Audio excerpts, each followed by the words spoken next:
All right, welcome to the deep dive. And, if you're listening, I think you probably know the feeling. Hmm. It's that really familiar, just exhausting cycle of starting strong, getting super motivated, and then stopping. And then you spend months just feeling stuck while the calendar keeps moving. Yeah. Our sources today, they're calling this moment right now 2026, Yeah. and they don't see it as just another year. They're calling it a genuine blank page. Yeah. You're holding the pen, and we have the blueprint for what to write next. And that idea of the blank page, it's so important because what we're diving into today is a really structured guide. It's not just a bunch of, hopeful slogans. Right. And what's fascinating is that this blueprint, it has a kind of dual mission. On one hand, it's engineered for this deep, sustainable personal transformation. But on the other, it's also a highly targeted way to acquire language, Hmm. to improve your English listening, to actually train your mind to process concepts in English, and then weave that into your daily life. I really appreciate that focus. It moves completely away from what the blueprint calls loud motivation, Yeah. which, let's be honest, that just leads to burnout, doesn't it? It burns really bright for, 2 weeks? 2 weeks, maybe. And then you feel worse than when you started. Exactly. Exactly. This guide, it promises slow, calm, step-by-step guidance.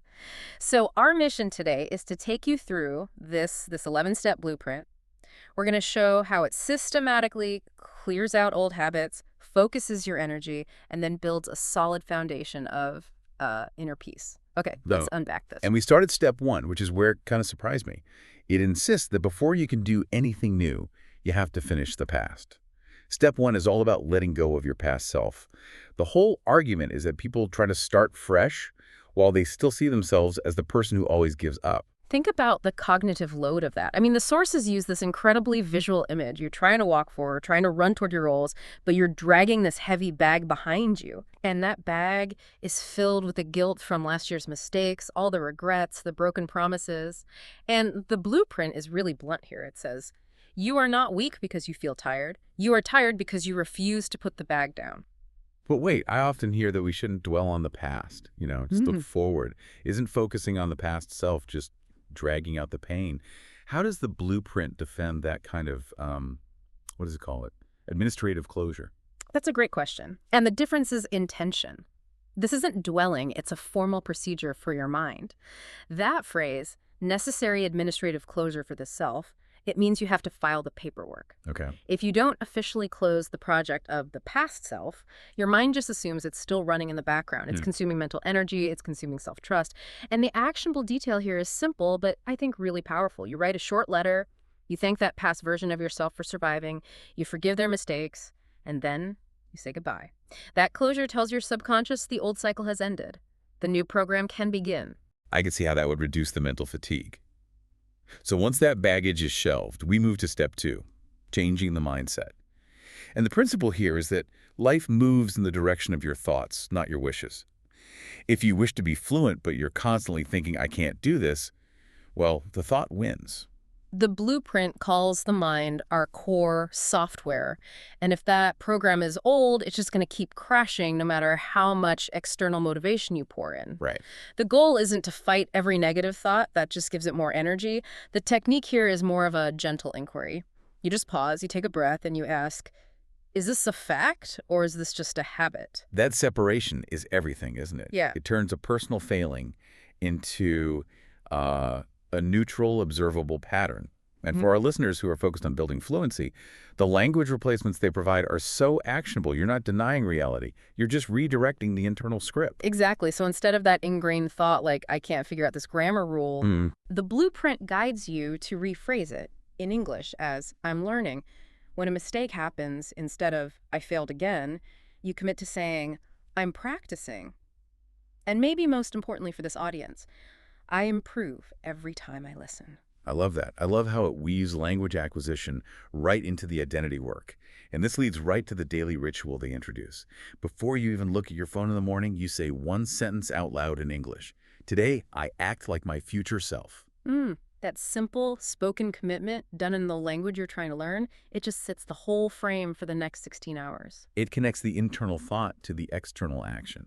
And it uses English as the tool for that self-concept formation. Which brings us perfectly to the next shift, which is all about focus. And here's where it gets really interesting for me. Step 3 addresses that trap of spreading your energy everywhere. We all do it. Little coding, a little fitness, a little mindfulness, and a little English.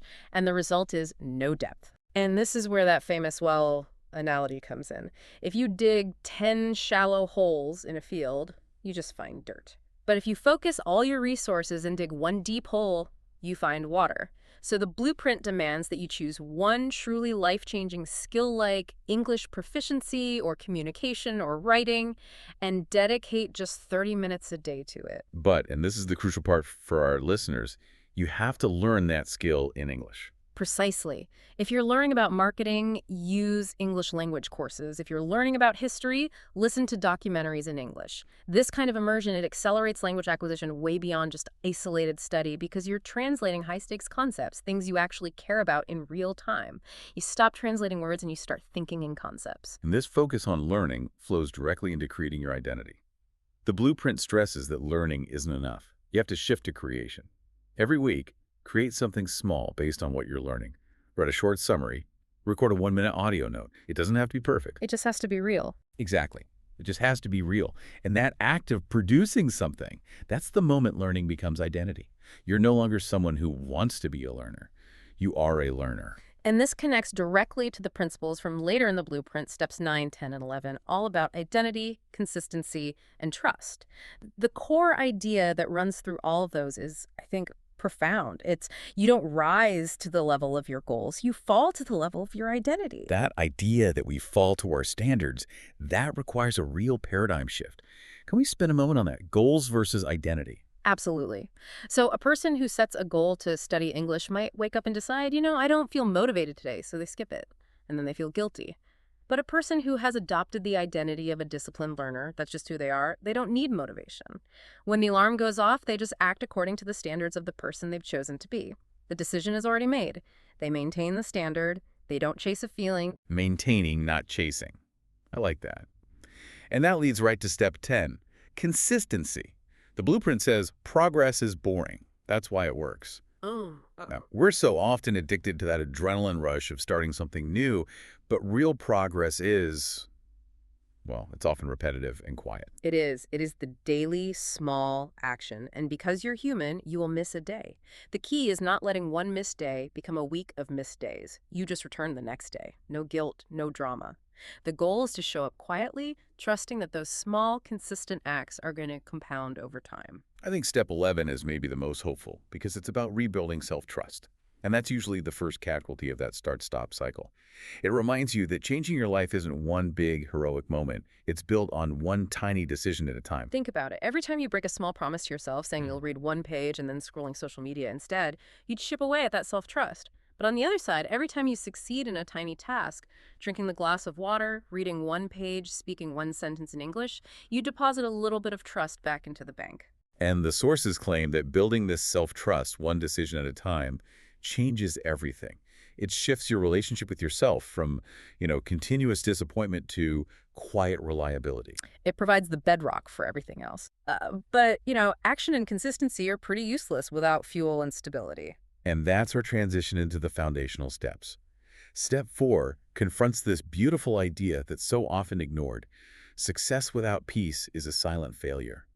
We're so conditioned to believe we have to grind now and happiness will just arrive at the finish line.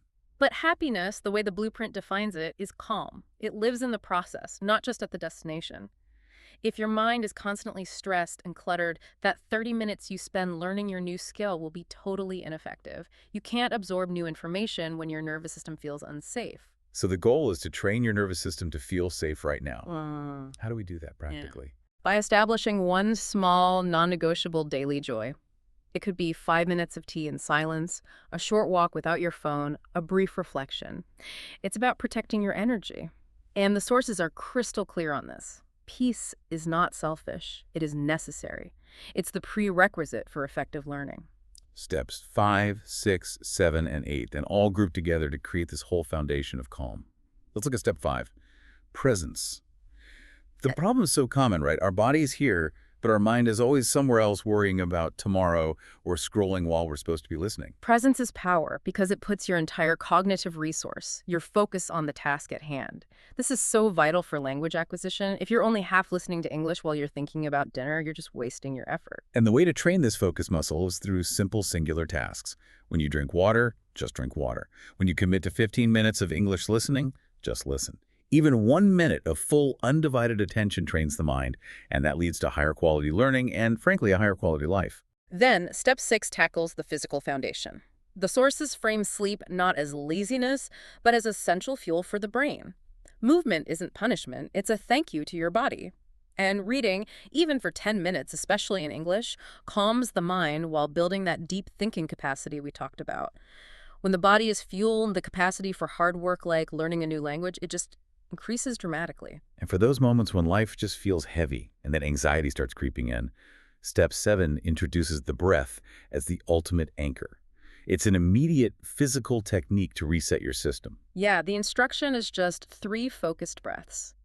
A slow inhale through the nose, a gentle hold, and a slow, complete exhale through the mouth. By doing this just 3 times, you communicate safety to your nervous system before your mind even has time to formulate a worry. And from that place of safety, clarity emerges. Finally, we get to Step 8, reset and reflect. We often chase motivation when what we really need is just rest. The blueprint reminds us that growth is quiet. We need to pause and actually reflect on the small progress we've made. Reflection is what turns raw experience into wisdom. If you don't take time to look back at what worked and what didn't, you just repeat the same cycle over and over. That quiet time, it synthesizes the learning and embeds it into your long-term memory and ultimately into your identity. So when you put it all together, what does this all mean? The total transformation this blueprint lays out, it's not about rushing, it's not about comparison, it's about repetition and small acts building a new identity day by day. You're just systematically building self-trust with every tiny win. That's the entire journey, summarized perfectly. The blueprint emphasizes that 2026 isn't asking you to become some, unreachable superhero. Instead, it's inviting you to return to yourself, the version of you that is focused, disciplined, and at peace. The power is in realizing that choice starts now. 1 year, 1 decision, 1 new identity. And since the blueprint stressed over and over that your brain believes what you repeat with emotion, we want to leave you with this final thought. What is the one emotion or feeling? Is it confidence, calm, determination, joy that you must commit to associating with your new identity in 2026? And more importantly, how will you practice activating that feeling today, right now? That is where the power to change truly lies. Reflect on that, and we wish you success as you start digging that single deep well. We'll see you on the next deep dive.